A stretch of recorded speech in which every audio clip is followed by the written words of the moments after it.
നമസ്കാരം. Calicut university FYUGP രണ്ടാം semester commerce management studies വിദ്യാർത്ഥികളുടെ ability enhancement course AEC Malayalam ക്ലാസ്സിലേക്ക് എല്ലാ പ്രിയപ്പെട്ട വിദ്യാർത്ഥികൾക്കും സ്വാഗതം. ഇന്ന് നമ്മൾ പഠിക്കാൻ പോകുന്ന ലേഖനം വിവാഹ സമ്മാനം പൂട്ടും തുറപ്പും EP രാജഗോപാലൻ എഴുതിയത്. അപ്പോൾ വിവാഹ സമ്മാനം എന്ന് പറയുന്ന കവിത നമ്മൾ ഫസ്റ്റ് സെമസ്റ്ററിൽ പഠിച്ചിട്ടുണ്ടായിരുന്നല്ലോ. ആ കവിതയുടെ പഠനമാണിത്. അപ്പോൾ ആ കവിത നിങ്ങൾക്ക് ഓർമ്മയുണ്ടായിരിക്കും എന്ന് വിചാരിക്കുന്നു. കാരണം ഒരിക്കൽ പഠിച്ചാൽ മറന്നുപോകാത്തൊരു കവിതയാണ്. അത്രത്തോളം നമ്മുടെ ഹൃദയത്തിൽ നിൽക്കുന്ന ഒരു കവിതയാണത്. ഇനി അത് ഓർമ്മയില്ലെങ്കിൽ നമ്മുടെ ഫസ്റ്റ് സെമസ്റ്ററിൻ്റെ വീഡിയോയിൽ ഉണ്ടത്. അത് നിങ്ങളൊന്ന് കണ്ടു നോക്കിക്കോളൂ. അതിനുശേഷം ഇതിലേക്ക് വന്നോളൂ. എനിവേ, ഈ പഠനം ആ കവിതയുടെ ഒരു ഓർമ്മപ്പെടുത്തൽ കൂടി ആവട്ടെ. വിവാഹ സമ്മാനം പൂട്ടും തുറപ്പും EP രാജഗോപാലൻ. ഇടശ്ശേരി ആയിരുന്നല്ലോ ആ കവിത എഴുതിയത്.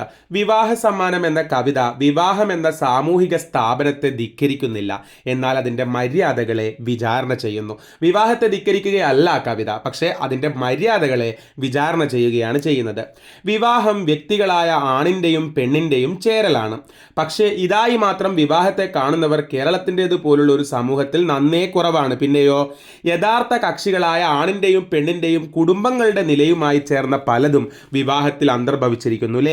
വിവാഹം എന്ന് പറഞ്ഞു കഴിഞ്ഞാൽ ആണിൻ്റെയും പെണ്ണിൻ്റെയും ചേരലാണ്. പക്ഷേ അത് മാത്രമായിട്ട് കാണുന്നവർ നമ്മുടെ കേരളത്തിൽ കുറവാണ്. പിന്നെന്താ, യഥാർത്ഥ കക്ഷികളായ ആണിൻ്റെയും പെണ്ണിൻ്റെയും കുടുംബങ്ങളുടെ നിലയുമായി ചേർന്ന പലതും വിവാഹത്തിൽ അന്തർഭവിച്ചിട്ടുണ്ട്. അതായത് വിവാഹം എന്ന് പറഞ്ഞു കഴിഞ്ഞാൽ ഇവിടെ കേവലം ഒരു ആണിൻ്റെയും പെണ്ണിൻ്റെയും കൂടിച്ചേരൽ മാത്രമല്ല, അവരുടെ കുടുംബത്തിൻ്റെ കൂടിച്ചേരൽ കൂടിയാണ്. രണ്ട് കുടുംബങ്ങൾ ഒന്നാവുകയാണല്ലോ ഒരു വിവാഹത്തിലൂടെ. വിവാഹാനന്തരം, വിവാഹത്തിന് ശേഷം വ്യക്തികൾ ഇതിനെ ദുർബലപ്പെടുത്തി സ്വന്തമായ ഇടം തീർത്തേക്കാം. ആ ഒരു ഫാമിലിയെ ദുർബലപ്പെടുത്തിയിട്ട് സ്വന്തമായിട്ട് അവർ മാറി താമസിക്കുകയൊക്കെ ചെയ്യാം, അവരുടേതായ ലോകത്ത് പോകാം. കൂട്ടുകുടുംബത്തിൻ്റെ ചിതറൽ ഇതിലേക്കാണ് നയിക്കുന്നത്. എന്നാൽ കുടുംബത്തിൽ വിവാഹത്തിൻ്റെ പങ്ക് ശക്തവും നിർണായകവുമായി തുടരുകയാണ് അല്ലേ. യെസ്, വിവാഹത്തിൻ്റെ പങ്ക് ശക്തവും നിർണായകവുമായി തുടരുകയാണ്. അറേഞ്ച്ഡ് വിവാഹം എന്ന സുരക്ഷിതമായ മാതൃകയിലെ, ഇവിടെ സുരക്ഷിതമായ മാതൃക എന്നുള്ളത് ഇൻവേർട്ടഡ് കോമയിൽ കൊടുത്തിട്ടുണ്ട്. സുരക്ഷിതം എന്നൊക്കെ പറയും, പക്ഷേ എത്രത്തോളം സുരക്ഷിതമാണല്ലേ. അപ്പോൾ അറേഞ്ച്ഡ് വിവാഹം എന്ന സുരക്ഷിതമായ മാതൃകയിലെ അറേഞ്ചിൻ്റെ ഉടമകൾ ആരാണ്? കുടുംബാംഗങ്ങളാണ്. അതെ, അറേഞ്ച്ഡ് മാരേജ് മൊത്തം ഏറ്റെടുത്ത് നടത്തുന്നത് ആരാണ്? കുടുംബാംഗങ്ങളാണ്. അവരാണ് അറേഞ്ച് ചെയ്യുന്നത്. കുടുംബാംഗങ്ങൾ പരസ്പരം ബന്ധിതരാണെങ്കിലും പരസ്പരം മനസ്സിലാക്കിയവരാകണമെന്നില്ല അല്ലേ. ഒരു ഫാമിലി പരസ്പരം അവർ കണക്റ്റഡ് ആണ്, കാര്യം ഒരേ രക്തമാണ്, ഒക്കെയാണ്. പക്ഷേ അവർ പരസ്പരം മനസ്സിലാക്കിയവരാവണം എന്നൊരു നിർബന്ധവും ഇല്ലല്ലോ. മനസ്സിലാക്കലില്ലെങ്കിൽ ബന്ധം യാന്ത്രികമായി തീരുമെന്ന് ഉറപ്പാണ്. അതെ, പരസ്പരം അണ്ടർസ്റ്റാൻഡിംഗ് ഇല്ലെങ്കിൽ ബന്ധം മെക്കാനിക്കലാവും. വിവാഹത്തിലെ കുടുംബ സാന്നിധ്യത്തെ മനസ്സിലാക്കൽ എന്ന അംശത്തെ മുൻനിർത്തി നടത്തുന്ന പരിശോധനയാണ് ഒരു തരത്തിൽ ഇടശ്ശേരിയുടെ വിവാഹ സമ്മാനം. ഇവിടെ കണ്ടോ. അപ്പോൾ വിവാഹ സമ്മാനം എന്ന് പറയുന്ന കവിതയെ EP രാജഗോപാലൻ സാർ എങ്ങനെയാണ് കാണുന്നതെന്ന് നോക്കിയേ. വിവാഹത്തിലെ കുടുംബത്തിൻ്റെ സാന്നിധ്യത്തെ മനസ്സിലാക്കൽ എന്ന അംശത്തെ മുൻനിർത്തി നടത്തുന്ന പരിശോധനയാണ് ഒരു തരത്തിൽ ഇടശ്ശേരിയുടെ വിവാഹ സമ്മാനം. വിവാഹ സമ്മാനം പരിശോധന നടത്തുന്നത് സ്ത്രീയാണ്. ഓക്കെ, സോറി, അവിടെ ഒരു ഫുൾ സ്റ്റോപ്പ് ഇതിൽ കുറഞ്ഞു പോയതാണെന്ന് തോന്നുന്നു കേട്ടോ. അതാണ് ഒരു കൺഫ്യൂഷൻ വന്നത്. എനിവേ, ഒന്നുകൂടി പറയാം. അപ്പം വിവാഹത്തിലെ കുടുംബ സാന്നിധ്യത്തെ മനസ്സിലാക്കൽ എന്ന അംശത്തെ മുൻനിർത്തി നടത്തുന്ന പരിശോധനയാണ് ഒരു തരത്തിൽ ഇടശ്ശേരിയുടെ വിവാഹ സമ്മാനം. പരിശോധന നടത്തുന്നത് ആരാണ്? സ്ത്രീയാണ്, അവിവാഹിതയായ യുവതി. അതായത് അതിൽ വിവാഹ സമ്മാനം കവിത നിങ്ങൾക്ക് ഓർമ്മയില്ലേ. അതായത് ചേച്ചിയുടെ കാമുകനെ അനിയത്തിക്ക് കല്യാണം കഴിച്ചു കൊടുക്കുന്നത്. അപ്പം ചേച്ചിയുടെ മനസ്സിലൂടെയല്ലേ കവിത മൊത്തം പോകുന്നത്. അങ്ങനെ വിവാഹ സമ്മാനമായിട്ട് ചേച്ചി ആത്മഹത്യ ചെയ്യുന്നതായിരുന്നില്ലേ. ഓർമ്മയില്ലേ നിങ്ങൾക്ക്? കവിത ഓർമ്മയില്ല? കവിത ഒന്ന് പഠിച്ചിട്ട് വരണേ. ഞാൻ പറഞ്ഞു ഫസ്റ്റ് സെമ്മിൻ്റെ വീഡിയോയിൽ ഉണ്ടത്. കവിതയിൽ അവളുടെ അമ്മയുണ്ട്, അനുജത്തിയുണ്ട്, വന്നു ചേരുന്ന ബന്ധുക്കളുണ്ട്, കുടുംബാംഗമായി തീർന്നിരിക്കുന്ന ദാസിയുണ്ട്. അവർക്കൊന്നും വ്യക്തികൾ എന്ന നിലയ്ക്ക് അസ്തിത്വമില്ല. ശരിയല്ലേ? കാരണം എന്താ, അവരൊന്നും അതിലൊരു പൂർണ്ണ വ്യക്തിയായിട്ട് കാണുന്നില്ല. ആരൊക്കെയോ ജീവിക്കുന്നത് പോലെ അങ്ങ് ജീവിച്ചു പോകുന്നതായിട്ടേ കാണുന്നുള്ളൂ. അവർ വ്യക്തികളാവാൻ ഇഷ്ടപ്പെടുന്നില്ല എന്ന് പോലും വന്നേക്കാം. അതിനാൽ അവർ അവളെ അറിയുന്നില്ല. പക്ഷെ അവൾക്ക് വ്യക്തിത്വമുണ്ട്.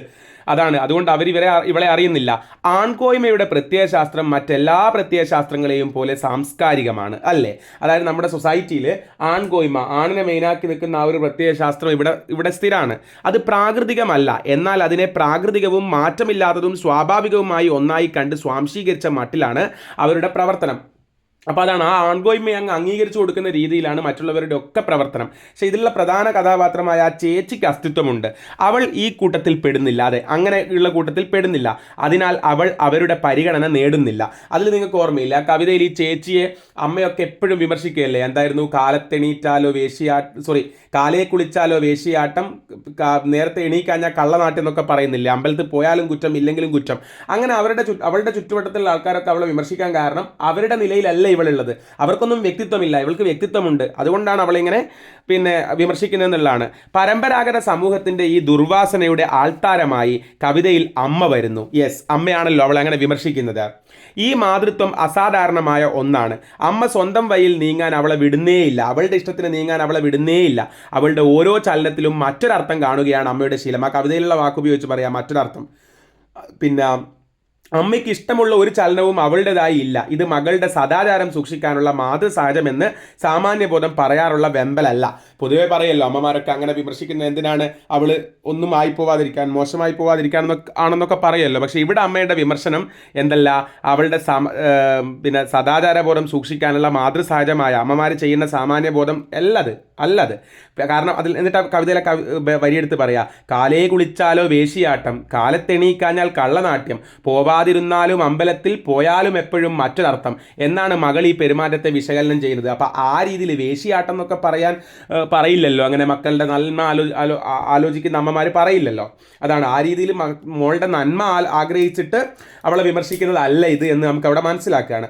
അനുജത്തി, ഇവിടെ ഈ അനുജത്തിയല്ലേ നമ്മുടെ ചേച്ചിയുടെ കാമുകനെ കല്യാണം കഴിച്ചിരിക്കുന്നത്. അനുജത്തി ഈ പരമ്പരാഗത പ്രത്യയശാസ്ത്രത്തെ പിൻപറ്റുന്നുവെന്നത് ചേച്ചിയുടെ ഇവിടെ കവിത ആഖ്യാനം ചെയ്തത് ചേച്ചിയാണ്. ചേച്ചിയുടെ മനസ്സിലൂടെയാണ് കവിത പോകുന്നത്. ഏകാന്ത വ്യക്തിത്വത്തെ എടുത്തു കാണിക്കുന്നു. കാര്യം അതായത് ചേച്ചി ഒറ്റക്കായിപ്പോയത്, ഈ അനുജത്തി കൂടെ ഉണ്ടാവുമായിരുന്നു. പക്ഷേ അനുജത്തി ഈ പറഞ്ഞ പരമ്പരാഗതമായ രീതിയിൽ തന്നെ ജീവിക്കുന്ന ആളായതുകൊണ്ട് തന്നെ ചേച്ചിക്ക് വ്യക്തിത്വം ഉള്ളതുകൊണ്ടും ചേച്ചി എന്തായി പോകുന്നു, ഒറ്റപ്പെട്ടു പോകുന്നു. നിലപാടുള്ളവരാണല്ലോ ഒറ്റപ്പെട്ടു പോവുക. പ്രായത്തിൻ്റെ അകലം കൊണ്ടോ മാതൃസ്ഥാനത്തിൻ്റെ മേൽനോട്ട ശീലം കൊണ്ടോ അല്ല അമ്മ അവളെ പതിവായി ശാസിക്കുന്നത്. ഓക്കെ, അവൾ സ്വന്തം തീരുമാനങ്ങളിലുള്ള ഒരാളായതിനാലാണ് അമ്മ അവളെ പതിവായിട്ട് കുറ്റം പറയുന്നത്. ആ ഒരു മാതൃസഹജമായ ശാസനം കൊണ്ടൊന്നുമല്ല, പിന്നെന്താ, അവൾക്ക് സ്വന്തമായ തീരുമാനമുണ്ട്. അങ്ങനെയാണല്ലോ, സ്വന്തം തീരുമാനമുള്ളവരൊക്കെ താൻ തോന്നിന്നല്ലേ വിളിക്കുക. അനുജത്തിക്ക് ഇങ്ങനെ ഒന്നുമില്ല. ഓക്കെ, അവൾക്ക് സുരക്ഷിതത്വം ഉറപ്പ് തരുന്ന പഴയ പെൺ മാതൃക തന്നെയാണ് ഇഷ്ടം. പെൺമയെ തന്നെ കവിത പ്രശ്നവൽക്കരിക്കുന്നത് ഇങ്ങനെയാണ്. അതായത് അനുജത്തിയെ സംബന്ധിച്ചിടത്തോളം ആ പഴയ രീതിയിൽ പെണ്ണ് പിന്നെ ആണിൻ്റെ താഴെ നിൽക്കുക എന്ന് പറയുന്ന ആ ഒരു ചിന്താഗതിക്ക് അവൾ ഓക്കെയാണ്. അതുകൊണ്ട് അവളെ അമ്മ വിമർശിക്കുന്നുമില്ല. പക്ഷേ വ്യക്തിത്വമുള്ള സ്വന്തമായിട്ട് ചിന്തിക്കുന്ന ചേച്ചിയെ എപ്പോഴും വിമർശിക്കുകയും ചെയ്യുന്നു. കവിത ഒരു ഉത്തമ പുരുഷാഖ്യാനമാണ്. ഈ ഉത്തമ പുരുഷൻ എന്ന് പറഞ്ഞു കഴിഞ്ഞാൽ നമ്മൾ പ്രോനൗൺസ് പറയുന്നത് കേട്ടോ, ഒരു വ്യക്തി തന്നെ വിശേഷിപ്പിക്കുന്ന നാമപദങ്ങളാണ് ഉത്തമ പുരുഷൻ. അപ്പം ഞാൻ എന്നെല്ലാം പറയുന്ന രീതിയിലുള്ളത്. അപ്പോൾ കവിത ഒരു ഉത്തമ പുരുഷാഖ്യാനമാണ്. ഞാനാണ് സംസാരിക്കുന്നത്, അതിൽ ചേച്ചിയാണ് ഞാനേ സംസാരിക്കുന്നുള്ളൂ. ഞാൻ എന്ന വാക്ക് ഉടനീളമുണ്ട്. ഈ ജ്ഞാനത്വം സ്വത്വനിശ്ചയം എന്ന ജ്ഞാനമാണ് അല്ലേ. ഞാൻ എന്ന് പറയുന്നത് എന്താണ്, എൻ്റെ വ്യക്തിത്വത്തിൻ്റെ പൂർണ്ണതയാണ്. കവിത ഒരു നാടകീയ സ്വഗതാഖ്യാനമാണ്. കേൾക്കുന്നവൻ എൻ്റെ പൊന്നനുജൻ, അങ്ങനെയായിരുന്നില്ല ആ കവിത. അതായത് ചേച്ചി സംസാരിക്കുന്നു, കേൾക്കുന്ന ആൾ അനിയൻ കേൾക്കുന്നു. കുടുംബത്തിലെ ഒരേ ഒരു ആണാണ്, എന്നാൽ അവൻ കുട്ടിയാണ്. ആൺകോയ്മ ഉറച്ചിട്ടില്ലാത്തവൻ. വീട്ടിലെ ഒരേ ഒരു ആണായ അനിയനോടാണ് ഈ ചേച്ചി ഇങ്ങനെ സംസാരിച്ചുകൊണ്ടിരിക്കുന്ന ആ കവിതയിൽ അല്ലേ. ഓർമ്മയില്ലേ നിങ്ങൾക്ക്, ഞാൻ ഈ കറുത്തൊരി നീറ്റിൽ മുങ്ങി കാണാതെയാകുമ്പോൾ കരയുമോ നീ എന്നൊക്കെ പറയുന്നില്ലേ. അപ്പം പക്ഷേ അത് ആണാണെങ്കിലും ആ കുട്ടി ആൺകുട്ടിയാണ്. അതുകൊണ്ട് തന്നെ ആൺ കോയ്മ ഉറച്ചിട്ടില്ല, ഞാനാണ് മെയിൻ എന്നുള്ള ആ ആൺബോധം വന്നിട്ടില്ല. അമ്മയുടെയും കൊച്ചേടത്തിയുടെയും തരത്തിൽപ്പെടാനും പ്രായമായിട്ടില്ല. അവൻ കാൽപ്പനികമായ നിർണയം ചെയ്യപ്പെട്ട ഒരു നിഷ്കളങ്ക രൂപമാണ് കേട്ടോ, പ്രത്യയശാസ്ത്രപരമായി അമുദ്രിതം. അവനെയാണ് ഇവിടെ കേൾവിക്കാരനാക്കിയിരിക്കുന്നത്. അവൻ പറയുന്ന ആളിൻ്റെ വാശിയെ എതിർക്കുകയോ അനുകൂലിക്കുകയോ ഇല്ല. അതായത് ചേച്ചി എന്ത് പറഞ്ഞാലും കേൾക്കുകയോ അവൻ ചെയ്യൂ, അനുകൂലിക്കുകയോ പ്രതികൂലിക്കുകയോ ഒന്നുമില്ലല്ലോ. അപ്പോൾ അതാ പറയുന്നത്, അവൻ ആൺകോയ്മ ഉറച്ചിട്ടില്ല, അവൻ കുട്ടിയാണ്. അങ്ങനെയുള്ള ആളാണ് ആര്, ഇതിലുള്ള കേട്ടു നിൽക്കുന്ന കുട്ടി എന്ന് പറയുന്നത്. ഓക്കെ, ഇനി നമുക്ക് ഇതിൻ്റെ രണ്ടാം അധ്യായം, ഈ ലേഖനത്തിൻ്റെ രണ്ടാം അധ്യായത്തിലേക്ക് പോവാം. കുടുംബം അവളുടെ വിവാഹവുമായി ബന്ധപ്പെട്ട ഇഷ്ടത്തെ തകർത്ത് കളയുന്നു. ശരിയാണ്. ഇത് നടപ്പിലാവുന്നത് അവളുടെ കാമുകനെ അനുജത്തിക്ക് വരനായി കണ്ടെത്തിക്കൊണ്ടാണ്. ശരിയാണ്. കുടുംബത്തിന് പ്രണയകാര്യം അറിയാമായിരുന്നു എന്ന് നേരിട്ട് കവിതയിലില്ല. ചേച്ചിക്ക് ഇയാളോട് ഇഷ്ടമായിരുന്നു എന്ന് കുടുംബത്തിന് അറിയാമായിരുന്നു എന്ന് കവിതയിലില്ല. എന്നാൽ അറിയില്ലായിരുന്നു എന്നും അതിലില്ല. രണ്ടും പറയുന്നില്ല. അറിയാമായിരുന്നു എന്ന് ഊഹിക്കുന്നതിന് ന്യായമുണ്ട്. അപ്പോൾ ഈ ലേഖകൻ കണ്ടെത്താണ് ആ കവിത വായിക്കുമ്പം, പിന്നെ ഈ ചേച്ചിക്ക് ഈ അനിത്യയുടെ വരനായി വരുന്ന ആളുമായിട്ട് മുമ്പ് പ്രണയബന്ധം ഉണ്ടെന്ന് കുടുംബത്തിന് അറിയോ എന്ന കവിതയിലില്ല. അറിയില്ല എന്നും കവിതയിലില്ല. പക്ഷെ അറിയും എന്ന് തോന്നിക്കുന്ന കാര്യങ്ങൾ കവിതയിൽ ഉണ്ട് എന്ന് ഇദ്ദേഹം കണ്ടെത്തുകയാണ്. അതേപ്പറ്റി പിന്നീട് പറയാമെന്ന് പറയാണ്. എന്തുകൊണ്ട് ചേച്ചിയെ ബാക്കിയിട്ട് അനുജത്തിയെ കെട്ടിച്ചു കൊടുക്കുന്നു എന്ന കാര്യവും കവിതയിലെ അഭാവമാണ്. കവിത പറയുന്നില്ല എന്തുകൊണ്ട് ആദ്യം അനുജത്തിക്ക് കല്യാണം എന്ന്. ഈ പരമ്പരയിൽപ്പെട്ട ചില രചനകൾ കണ്ടിട്ടുണ്ട്. അതാ പറയുന്നത്, ഇതേ ആശയം വരുന്ന രചനകൾ വേറെയും കണ്ടിട്ടുണ്ട്. ഉദാഹരണം, അപ്പോൾ ഇതിൻ്റെ പാഠാന്തര ബന്ധം പരിശോധിക്കുക കേട്ടോ. മറ്റ് കൃതികളിലും വിവാഹ സമ്മാനത്തിൻ്റെ അതേ ടച്ചുള്ള മറ്റ് കൃതികളെക്കുറിച്ച് പറയാം. ഉദാഹരണം എം ടി വാസുദേവൻ നായരുടെ കുട്ടിയടത്തി, സക്കറിയയുടെ അന്നാമ്മ ടീച്ചർ ഒരു ഓർമ്മക്കുറിപ്പ്, ടാറ്റാപുരം സുകുമാരൻ്റെ ചുഴലി, ഇതൊക്കെ ചെറുകഥകളാട്ടോ. പറയുന്നത് ഈ വിവാഹ സമ്മാനത്തിൻ്റെ അതേ ജോണറിൽ വരുന്ന കഥകളാണെന്നാണ് പറയുന്നത്, അതേ ആശയം വരുന്നത്. ONV കുറിപ്പിൻ്റെ കുഞ്ഞേടത്തി എന്ന കവിത, PP കുര്യാക്കോസിൻ്റെ കുംഭസാരം എന്ന നാടകം, ഇവയിലെ ചേച്ചിക്ക് കൃത്യമായ പ്രശ്നങ്ങളുണ്ട്. അതായത് ചേച്ചിയെ കല്യാണം കഴിക്കാതെ അനിയത്തിയെ കല്യാണം കഴിക്കുന്ന രീതി ഈ കഥകളിലൊക്കെ ഉണ്ട്, ഈ രചനകളിലൊക്കെ ഉണ്ട്. പക്ഷേ ഇവയിലെ ചേച്ചിക്ക് കൃത്യമായ പ്രശ്നങ്ങളുണ്ട്. അതായത് അന്നാമ്മ ടീച്ചർ ഒരു ഓർമ്മക്കുറിപ്പിൽ പ്രായക്കൂടുതലാണ് ചേച്ചിക്ക് പ്രശ്നം, അതുകൊണ്ടാണ് അനിയത്തിക്ക് ആദ്യം വരുന്നത്. പിന്നെ ചില കൃതികളിലാണെങ്കിൽ ചേച്ചിക്ക് രോഗമുള്ളത് കൊണ്ട് അനിയത്തിക്ക് ആദ്യം നടക്കുന്നു, അങ്ങനെയൊക്കെ ഉണ്ട്. അതിലൊക്കെ കാരണമുണ്ട് അനിയത്തിയെ ആദ്യം കെട്ടിച്ചു കൊടുക്കാൻ വേണ്ടിയിട്ട്. പിന്നെ കുട്ടിയടത്തി, ചുഴലി, ഈ കൃതികളിലൊക്കെ ആണെങ്കിൽ സൗന്ദര്യക്കുറവ്, അതുകൊണ്ട് ചേച്ചിയെ വെച്ചിട്ട് അനിയത്തിയെ കല്യാണം കഴിച്ചു പോകുന്നു, അങ്ങനെയൊക്കെ. പിന്നെ കുഞ്ഞടത്തി, ചുഴലി, അന്നാമ്മ ടീച്ചർ ഒരു ഓർമ്മക്കുറിപ്പ്, ഇതിലൊക്കെ എന്താണ് കുടുംബ ഭാരം പ്രശ്നമായിട്ട് വരുന്നുണ്ട്. അപ്പോൾ അതാണ് പറയുന്നത്, ഇവിടെയൊക്കെ ഇപ്പറഞ്ഞ കൃതികളിലൊക്കെ അനിയത്തിയെ ആദ്യം കല്യാണം കഴിച്ചു കൊടുക്കാൻ ചില കാരണങ്ങളുണ്ട്. എന്നാൽ ഈ വിവാഹ സമ്മാനത്തിൽ അതൊന്നുമില്ല. അവളുടെ മറ്റ് സ്വന്തം തീരുമാനങ്ങളെ വിലക്കിയതുപോലെ കുടുംബം പ്രണയത്തെയും വിലക്കുന്നു എന്ന് മാത്രമേ വിചാരിക്കാൻ കഴിയൂ. അല്ലാണ്ട് കാരണമൊന്നും കാണുന്നില്ല ചേച്ചിയെ വെച്ചിട്ട് അനിയത്തിയെ കെട്ടിച്ചു കൊടുക്കാൻ, കാരണമൊന്നും കാണുന്നില്ല. വിലക്കിൻ്റെ കടുത്ത രൂപം തന്നെ അതിന് മുന്നോട്ട് വെക്കാനുണ്ട്. കാമുകനെ കൊണ്ട് അനുജത്തിയെ കല്യാണം കഴിപ്പിക്കുന്നു. ഇതിനുള്ള സമ്മതം മുൻനിർത്തി കാമുകനെയും അവൾ വിചാരണാ വിധേയനാക്കുന്നുണ്ട്, കാമുകനെയും വിചാരണ ചെയ്യുന്നുണ്ട്. ചങ്ങമ്പുഴയുടെ രമണനുമായി പാടാന്തര ബന്ധമുള്ള ഒരു സന്ദർഭം ഒരുക്കിക്കൊണ്ടാണ് ഇത് നിർവഹിച്ചിരിക്കുന്നത്. ചങ്ങമ്പുഴയുടെ രമണൻ അറിയില്ലേ നിങ്ങൾക്ക്? കാനച്ചായിൽ ആടുമേക്കാൻ, അപ്പോൾ രമണനും മദനനും ചന്ദ്രികയൊക്കെയുള്ള, അപ്പോൾ അതുമായിട്ടൊരു ബന്ധം ഈ കവിതയിൽ കാണാം. അതായത് അവളും കാമുകനും കണ്ടുമുട്ടുന്നതിൻ്റെ വിവരണത്തിൻ്റെ ഗ്രാമീണ വിവക്ഷ ശ്രദ്ധിക്കുക. അവളും കാമുകനും എവിടെയായിരുന്നു? ഉച്ചയ്ക്ക് താമര പൊയ്കവക്കിൽ പച്ചത്തണലിൽ അദ്ദേഹം വാഴ്കെ, ആടിനെ കെട്ടാനോ തെല്ലുനേരം ഏടലർ കണ്ടു രസിക്കുവാനോ, ഞാനിങ്ങണഞ്ഞിലണിഞ്ഞൊരുങ്ങിയിട്ടാനന്ദോ ത്രേകാൽ ജ്വലിച്ചിടാതെ. നോക്കൂ, അതായത് കാമുകനും അവളും കണ്ടുമുട്ടുന്നത് വിവാഹ സമ്മാനത്തിൽ അത്രയും മനോഹരമായ അറ്റ്മോസ്ഫിയറിലാണ്. ആടിനെ കെട്ടാന്ന് പറഞ്ഞിട്ടും അതുപോലെ പൂക്കൾ കണ്ട് രസിക്കാനുള്ളൊക്കെ രീതിയിൽ അണിഞ്ഞൊരുങ്ങിയിട്ടായിരുന്നു കാമുകൻ്റെ അടുത്ത് ഈ ചേച്ചി പോവാറുള്ളത് എന്നവിടെ പറയുന്നുണ്ട്. അപ്പോൾ രമണനുമായിട്ട് ബന്ധം പറയുകയാണ് ഈ കവിതയ്ക്കുള്ളത്, ചങ്ങമ്പുഴയുടെ രമണനുമായിട്ട്. രമണനിൽ ഉപരിവർഗത്തിൽപ്പെട്ട സ്ത്രീയാണ് ചതിക്കുന്നത് ചന്ദ്രിക. ഇവിടെ അത് ചെയ്യുന്നത് പുരുഷനാണ്. പക്ഷേ വിവാഹ സമ്മാനത്തിൽ പുരുഷനാണ് ചതിക്കുന്നത്. അയാൾ ഓർമ്മയില്ലാത്തവനെ പോലെ ആകണം പെരുമാറുന്നത്. ഇന്നലെ വരെ എവിടെയോ കഴിഞ്ഞ് ഇന്ന് മംഗല്യത്തിനായി മാത്രം ഭൂമിയിലെത്തിയ ഗന്ധർവനെ അയാൾ അനുകരിക്കുന്നു. അതായത് അനിയത്തിയെ കല്യാണം കഴിച്ചു വരുമ്പോൾ മുമ്പ് കാണോ ചേച്ചിയല്ലേ, മുമ്പേ അവർ പ്രണയത്തിലായിരുന്നില്ലേ, എന്നാൽ എല്ലാം മറന്നതുപോലെ അയാൾ അഭിനയിക്കുന്നു. ഈ അനുകരണത്തെ അനുവദിച്ചു കൊടുക്കാൻ അവൾ തയ്യാറല്ല.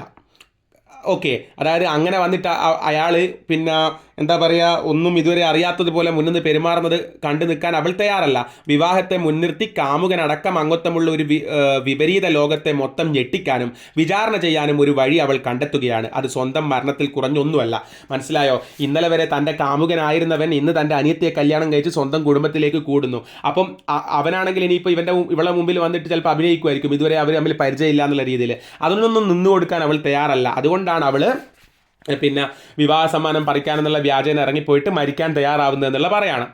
അവളുടെ ഓർമ്മയിലുണ്ട് താൻ കാമുകൻ്റെ മുന്നിൽ വന്നിരുന്നത് അണിഞ്ഞൊരുങ്ങിയാണ്, ചേലയും പണ്ടവും ചാർത്തിയിട്ടാണ്. ഈ ആഹാര്യ കാര്യത്തിന് 2 ധർമ്മങ്ങളുണ്ട്. അതായത് നല്ല വേഷം ധരിച്ചിട്ടേ കാമുകൻ്റെ മുമ്പ് പോയിരുന്നിട്ടുള്ളൂ.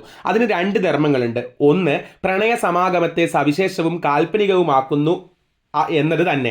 മറ്റേത് അണിഞ്ഞൊരുങ്ങൽ പ്രണയത്തെ പ്രഖ്യാപിക്കുകയാണ് എന്നതാണ്. പ്രണയിക്കുമ്പോഴാണല്ലോ അങ്ങനെയൊക്കെ അണിഞ്ഞൊരുങ്ങുക എന്നുള്ളതാണ്. മറ്റുള്ളവർക്ക് അതേപ്പറ്റി അറിവ് കൊടുക്കുകയാണ്. സവിശേഷ വേഷത്തിൽ തന്നെ ഉജ്ജ്വല വേഷവിധാനമോടെ മരിച്ചു കിടക്കുകയും ചെയ്യും അവൾ പറയുന്നുണ്ട്. എന്താ പിന്നെ വേഷമൊക്കെ മാറി ഡ്രസ്സൊക്കെ നീങ്ങി മരിച്ചു കിടക്കുന്നത് ആലോചിച്ചൂടാ. കാരണം അയാളുടെ മുമ്പിൽ എപ്പോഴും അത്രയും നല്ല വേഷത്തിലേ പോയിട്ടുള്ളൂ എന്നുള്ളത് പറയുന്നുണ്ട്. പുരുഷന് മുന്നിൽ ഈറനും കെട്ടി നിൽക്കുന്നത് മര്യാദ കേടാവുമല്ലോ എന്ന് ഈ വേളയിൽ വ്യാജസ്തുതി കലർത്തി അവൾ ഓർക്കുന്നുണ്ട്. ഈ ആഹാര്യ അഭിനയത്തിൽ, അതായത് വേഷവുമായി ബന്ധപ്പെട്ടത്, ഉൾച്ചേർന്നിരിക്കുന്നത് വൈപരീത്യമാകുന്നു. സ്ത്രീയെ വസ്ത്രചമയങ്ങളുടെ ആളായി കാണുന്നതും അവൾ തന്നെ അത് അനുസരിക്കുന്നതും പതിവാണ്. അതിനെ തന്നെ ഉപയോഗിച്ച് തിരിച്ചടിക്കുകയാണ് കവിതയിലെ യുവതി. അവൾ മരണത്തെ കലയാക്കുകയാണ്. ഇത് മരണത്തോടുള്ള ഇഷ്ടം കൊണ്ടല്ല, കല സ്വത്വബലത്തിൻ്റെ ആവിഷ്കാരമാണ്. അതിനാലാണ് അവൾ മരണത്തെയും വ്യത്യസ്തമായി ആവിഷ്കരിക്കുന്നത്. സ്വത്വബോധത്തിൻ്റെ മികവാണത്. ഇത് ഇടശ്ശേരിയുടെ തന്നെ തീരുമാനമായി കരുതാം. അതായത് കവിയുടെ തന്നെ. കവിതയ്ക്ക് ആമുഖം പോലെ കവി എഴുതിയിട്ടുണ്ട്. സദൃശ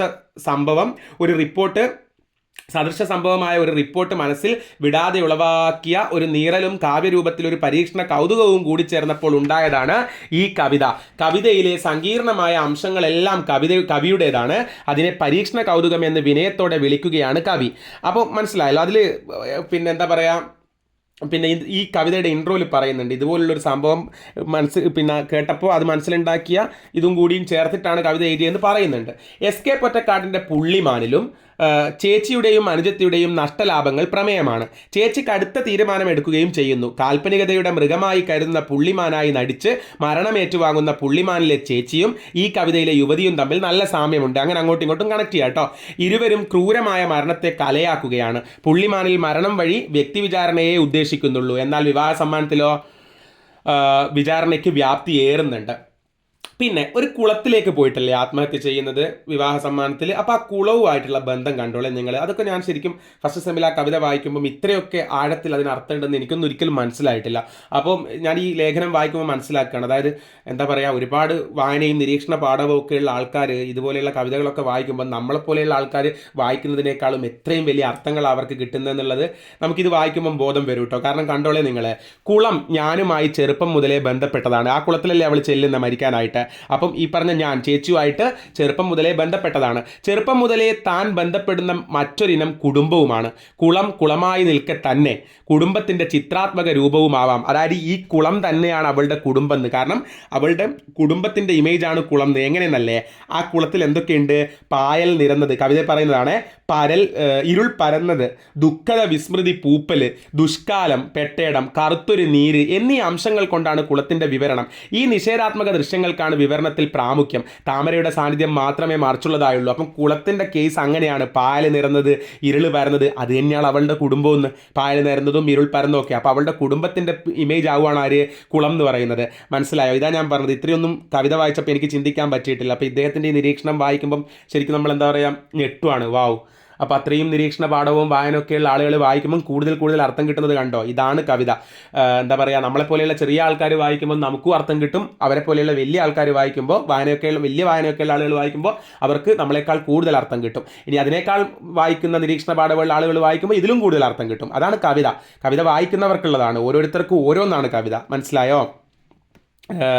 ഈ കുളത്തിൽ തന്നെ അവൾ ജീവൻ ഒടുക്കുകയാണ്. വ്യക്തിയെ മാനിക്കാത്ത പരമ്പരാഗത കുടുംബം അനിവാര്യമായും നേടുന്ന പ്രതീക സ്ഥാനമാണ് കുളത്തിൻ്റേത്.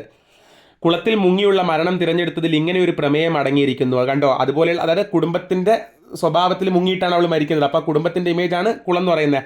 ഈ താമരപ്പൊയ്ക പഴയ പ്രണയ സമാഗമത്തിൻ്റെ ഇടമാണെന്നതും ഈ സദൃശ കൽപ്പനയെ തന്നെയാണ് ബലപ്പെടുത്തുന്നത്. അതിൻ്റെ പരിസരത്ത് നിന്ന് അവർ പണ്ട് കണ്ടുമുട്ടിയത്. അപ്പം അതിങ്ങനെയൊക്കെയായി മരിക്കുമ്പോൾ അവിടെ നിന്ന് തന്നെ മരിക്കുന്നു എന്നുള്ളതാണ്. വിവാഹ സമ്മാനം എന്നതൊരു വിവാഹ ബന്ധത്തെ മറ്റൊരാൾ അംഗീകരിക്കുന്നതിൻ്റെ സൂചനയാണ് അല്ലേ. ഞാനൊരാൾക്കൊരു വിവാഹ സമ്മാനം കൊടുക്കുക എന്ന് പറഞ്ഞു കഴിഞ്ഞാൽ അവരുടെ വിവാഹത്തെ ഞാൻ അംഗീകരിക്കുന്നതിൻ്റെ സൂചനയാണ്. ഇവിടെ സ്വന്തം ജീവൻ തന്നെയാണ് വിവാഹ സമ്മാനം അല്ലേ. വിവാഹ സമ്മാനം പറഞ്ഞു പോയി മരിക്കുക ചെയ്യുന്നത്. താമരത്തണ്ടോടൊപ്പം പറിച്ചു നൽകാമെന്നും അത് പുതുദമ്പതിമാർക്ക് നൽകണമെന്നും അവൾ അനുജനോട് ആദ്യം പറയുന്നുണ്ട് എന്നേയുള്ളൂ. പൂവ് പറിച്ചു കൊടുക്കുന്നില്ല. കുളത്തിൻ്റെ ആഴത്തിലേക്ക് പോയി ഒടുങ്ങാനുള്ള ഒരു വഴിയാണ് അവൾക്കത് അല്ലേ. അനിയനോട് അങ്ങനെ പറഞ്ഞു വെച്ചിട്ട് വിവാഹ സമ്മാനമായ താമരപ്പൂവ് പറിക്കാനാണ് അവൾ പോയത് എന്ന് അനുജൻ പുത്തനായി വന്നൊരു ബന്ധുക്കാരനായ പൊന്നളിയനോട് പറയണമെന്നും അവൾ ആഗ്രഹിക്കുന്നു. ആ രംഗം മുൻകൂറായി കണ്ട് ആനന്ദിക്കുക തന്നെ ചെയ്യുന്നുണ്ട്. ആത്മബോധം കൊണ്ട് ആത്മഘാതിയാവുന്നു അവൾ. 2 മാർക്കിന് എടുത്ത് ചോദിക്കാം. ആത്മബോധം കൊണ്ട് ആത്മഘാതിയാവുന്നു അവൾ. അതായത് വിവാഹ സമ്മാനം പറിക്കാൻ പോകുമ്പോൾ മുങ്ങിയതാണെന്ന് അനുജൻ്റെ മനസ്സിൽ തിരികെ കയറ്റുകയാണ്. എന്നിട്ട് അത് അളിയനോട് പോയി പറയണമെന്നും പറയുന്നു. അവളുടെ ആത്മബോധം കൊണ്ട് അവൾ ആത്മഘാതിയാവുന്നു, ആത്മഹത്യയിലേക്ക് എത്തുന്നു.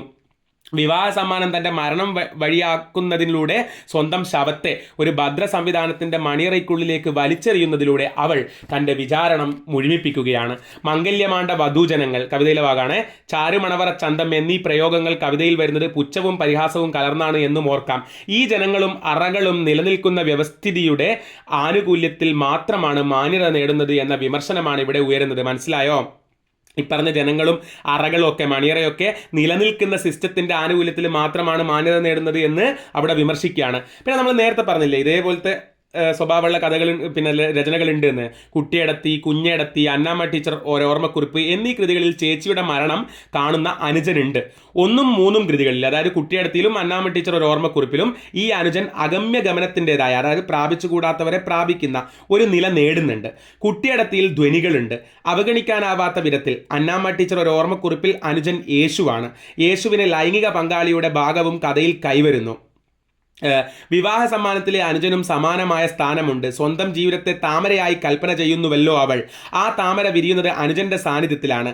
അപ്പം അവിടെ ആ ഒരു ഒരു ഒരു ഒരു എന്താ പറയുക, ലൈംഗിക സാന്നിധ്യം കൂടി ഇവിടെ കണ്ടെത്തുകയാണ്. ബാലാംശു മാലിതൻ ആദ്യ രശ്മി പോലെയും കൊച്ചു വിരലാൽ ചൂണ്ടി രാവിലെ രാവിലെ ഇക്കുളത്തെ പൂവിടിക്കുമാറില്ലയോ നീ. താമരയുടെ സ്ത്രൈണ ലൈംഗിക ബന്ധം, താമരയുടെ സ്ത്രീ ലൈംഗിക ബന്ധം ഭാരതീയമായ ഒരു കൽപ്പനയാണ്. താമരയുടെയും സൂര്യൻ്റെയും പ്രാകൃതികമായ ബന്ധത്തിന് രതിയുടെ ഛായ നൽകുന്ന രീതിയാണ് ഉദ്ദേശിക്കുന്നത്. അതിൻ്റെ ആവർത്തനമാകുന്നു ഇവിടെയുള്ളത്. പത്മിനി എന്നത് ഇന്ത്യൻ സ്ത്രീ ശരീരശാസ്ത്രത്തിൻ്റെ തന്നെയും ഒരു വാക്കാണ്. വാത്സല്യത്തോട് കലർന്ന രതിയാണ് കുട്ടിയടത്തിയിലും അന്നാമ്മ ടീച്ചർ ഒരു ഓർമ്മക്കുറിപ്പിലും ഉള്ളത്. കുറെ കൂടി ഗുപ്തമായി അത് ഇവിടെയുണ്ട്. കുറച്ചുകൂടി എന്താ പറയുക, ഹൈഡായിട്ട് ഒളിച്ചു വെച്ചിട്ട് അത് ഈ കവിതയിലുണ്ടെന്ന് പറയാണ്. ഇതിനെ ഫ്രോയിഡിയൻ ദമനാഖ്യാനമായി, അതായത് സിഗ്മണ്ട് ഫ്രോയിഡിൻ്റെ എന്താ ഈ ദമനം, സമൂഹം അനുവദിക്കാത്തത് മൂലം വ്യക്തികൾക്ക് നിഷേധിക്കപ്പെടുന്ന ആഗ്രഹങ്ങൾ മനസ്സിൻ്റെ അബോധത്തിലേക്ക് അടിച്ചമർത്തപ്പെടുമെന്ന് ഫ്രോയിഡ് പറയുന്നുണ്ട്. ലൈംഗികമായ ആഗ്രഹങ്ങളാണ് ഇവയിൽ ഏറെയും എന്നാണ് അദ്ദേഹത്തിൻ്റെ അഭിപ്രായം. എന്തായാലും ഈ സൊസൈറ്റിയിൽ ഇത് പറ്റാത്തതുകൊണ്ട് മനസ്സിലേക്ക് അടിച്ചമർത്തപ്പെടുക. അത് ഫ്രോയിഡിയൻ സൈക്കോളജിയിൽ എന്താ പറയുക, അതിന് അഡ്ജസ്റ്റ്മെൻറ്റ് എന്നാ പറയുക, ഡിഫൻസ് മെക്കാനിസം, സമായോജന തന്ത്രം. ഈ സൊസൈറ്റിയിൽ അതൊന്നും പറ്റില്ല, പാടില്ലാത്തതാണ്. അതുകൊണ്ട് മനസ്സിൽ ഒതുക്കി വെക്കുക, അടിച്ചമർത്തുക എന്ന് പറയുന്നത്. ഇതിനെ ഫ്രോയിഡിയൻ ദമനാഖ്യാനമായി എഴുതിത്തള്ളാൻ വരട്ടെ. കുടുംബം തീരുമാനിക്കുന്ന വിവാഹത്തോടുള്ള മുൻപിൽ നോക്കാത്ത മൗലികവാദപരമായ പൊതുസമ്മതിയെ ചോദ്യം ചെയ്യുന്നു കൂടിയുണ്ട് കവിതയുടെ സന്ദർഭത്തിൽ ഈ ഭ്രംശം. നൂലിട്ടാൽ നൂൽക്കുന്നിലയറ്റേടം നൂനമിന്നെന്നുള്ളം കേളിലോലം എന്ന് കവിതയിലെ ചേച്ചി പറയുന്നു. എനിക്ക് മനസ്സുണ്ട് ആയമുള്ള ഒന്ന് എന്ന് വ്യത്യസ്തമായ പെണ്ണ്. അപ്പം അതിലെ ചേച്ചി എന്താ പറയുന്നത്, എനിക്ക് മനസ്സുണ്ട് ആയമുള്ള ഒന്ന് എന്ന് വ്യത്യസ്തമായ പെണ്ണ്, ആഴത്തിൽ എന്തൊക്കെയുണ്ട് എന്ന് വായനക്കാരൻ. അവിടെയാണ് നമുക്ക് പഠിക്കാനുള്ള ഈ വിവാഹ സമ്മാനം പൂട്ടും തുറപ്പും എന്ന് പറയുന്ന ലേഖനം അവസാനിക്കുന്നത്. ഓക്കെ, അപ്പോൾ ഈ വിവാഹ സമ്മാനം എന്ന് പറയുന്ന കവിതയുടെ പഠനമാണിത്. മനസ്സിലായിട്ടുണ്ടാവും എന്ന് വിചാരിക്കുന്നു. അടുത്ത ക്ലാസ്സിൽ അപ്പം പുതിയ ടോപ്പിക്കുമായിട്ട് വീണ്ടും കാണാം. താങ്ക്